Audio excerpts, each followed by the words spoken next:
आप सभी को, सभी मित्रों को, माताओं को, बहनों को, बुजुर्गों को अपने सनातन धर्म हिंदू धर्म की ओर से आप सभी को अभिवादन करता हूँ, नमस्कार करता हूँ। भगवान शंकर जी आप सभी की इस पुरुषोत्तम मास में सभी मनोकामनाएं पूर्ण करें। आज का विषय यह है कि हमसे फेसबुक पर, मैसेंजर पर, व्हाट्सएप पर, इंस्टाग्राम के मैसेज पर कुछ लोग सवाल करते हैं, प्रश्न करते हैं कि पंडित जी मार्गदर्शन करिए कि रुद्र अभिषेक में जो शिववास देखा जाता है वो क्या है और शिववास कैसे जाना जाता है। तो हम उसी विषय पर आ जाए हैं। अगर हम पूछने वाले को वहीं पर उत्तर देंगे तो स्वाभाविक सी बात है केवल पूछने वाला ही जान पाएगा। और अगर हम एक वीडियो उसी लक्ष्य से आपके मध्य बना दें तो निश्चित ही शिववास, जो कि बहुत ही महत्वपूर्ण चीज है, उसके विषय में आप सब भी जानेंगे। शिववास जानने से पहले हम शंकर भगवान को जानते हैं। देखिए, जो देवों के देव हैं महादेव, उनका काम न केवल मनुष्यों के कष्ट हरना, देवी देवताओं के भी कष्ट हरना शंकर भगवान का काम है। भगवान शंकर का एक सप्ताह भी 7 दिन का ही होता है और भगवान शंकर भी उन 7 दिनों में अलग अलग कार्य करते हैं, जैसे शिववास में वर्णित है। अब हम आपको बताते हैं शिववास क्या है। तो देखिए, ये मेरे हाथ की स्वयं की लिखी हुई एक डायरी है। इसके अनुसार जिस तिथि को रुद्र अभिषेक करना हो, उस तिथि के दिन शंकर जी का वास कहाँ है, ये आप भी अपने घर में देख सकते हैं। उसका मार्गदर्शन मैं किए दे रहा हूं। शुक्ल पक्ष के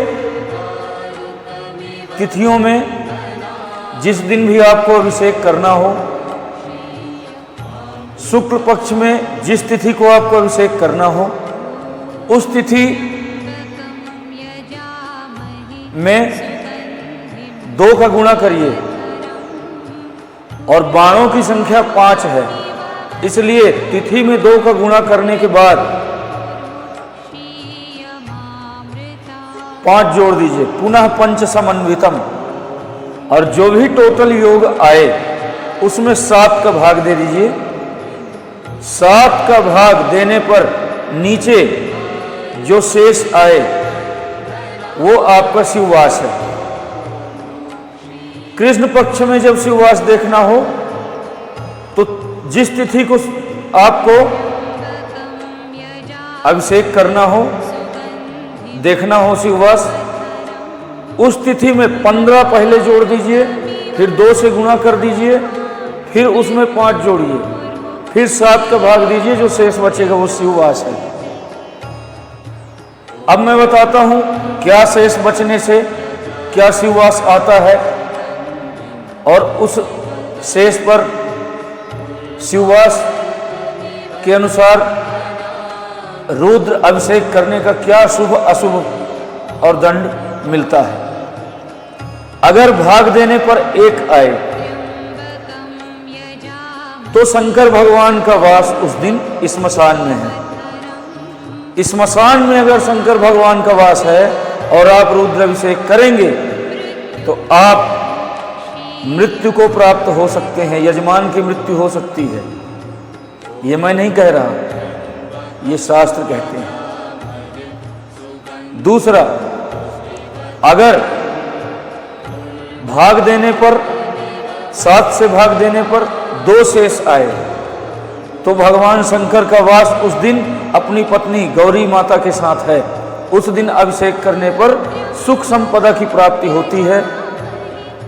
अगर शेष 3 आए तो भगवान शंकर जी उस दिन सभा में हैं, किनकी सभा में? देवताओं की सभा लगती है भगवान के द्वार पर।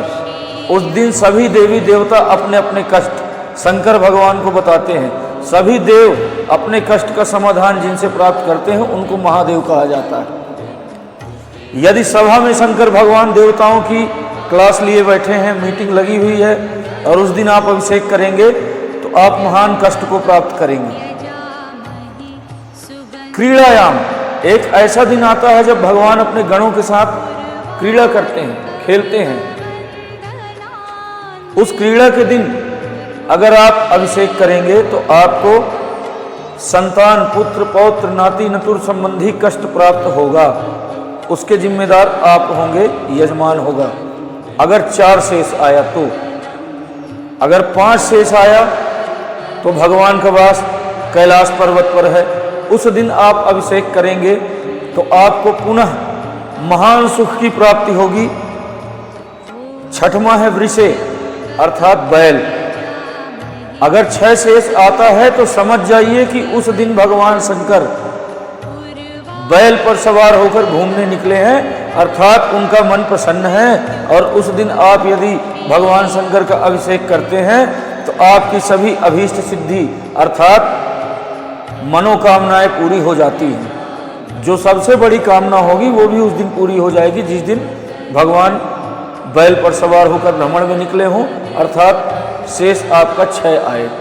और यदि टोटल भाग करने पर अंत में शेष 7 आता है तो भगवान शंकर उस दिन भोजन पर हैं, भोजन कर रहे हैं। भोजन के दौरान जो व्यक्ति भगवान शंकर का अभिषेक करता है उसे भगवान महान पीड़ा देते हैं। जैसे मान लीजिए आप अपने घर में बैठे हैं, रसोई में हैं या डाइनिंग टेबल पर हैं, आप कुछ भोजन कर रहे हैं, उसी बीच आपके काम धंधे से जुड़ा हुआ कोई व्यक्ति आके आपको हिलाने लगे, आपको परेशान करने लगे, तो आप क्या करेंगे? 1 बार समझाएंगे, 2 बार समझाएंगे, तीसरी बार आप अपना काम कर देंगे। तो इस तरह से उस यजमान को भोजन के अवसर पर अभिषेक करने पर पीड़ा देना ही भगवान शंकर द्वारा अपना काम कर देना कहलाता है। तो जिस दिन आपको अभिषेक करना हो उस दिन आप अभिषेक के लिए शिववास दिखवा लें। शिववास की सही विधि यदि किसी को नहीं मालूम और किसी भी दिन अभिषेक कर लेता है तो जरूरी नहीं है कि उसे सुख या समृद्धि प्राप्त होगी, महान कष्ट भी प्राप्त होगा। और यदि स्मशान पर उस दिन शंकर भगवान का वास हुआ और आपने अभिषेक कर दिया तो आप मृत्यु को भी प्राप्त हो सकते हैं, क्योंकि संहार के देवता भी भगवान शंकर हैं। जब इस स्मशान में अस्थि संचय होता है तो कहा जाता है अद्य श्मशान देवताभ्यो नमः। श्मशान देवता कौन है? वही शंकर भगवान है। बोले शंकर भगवान की जय।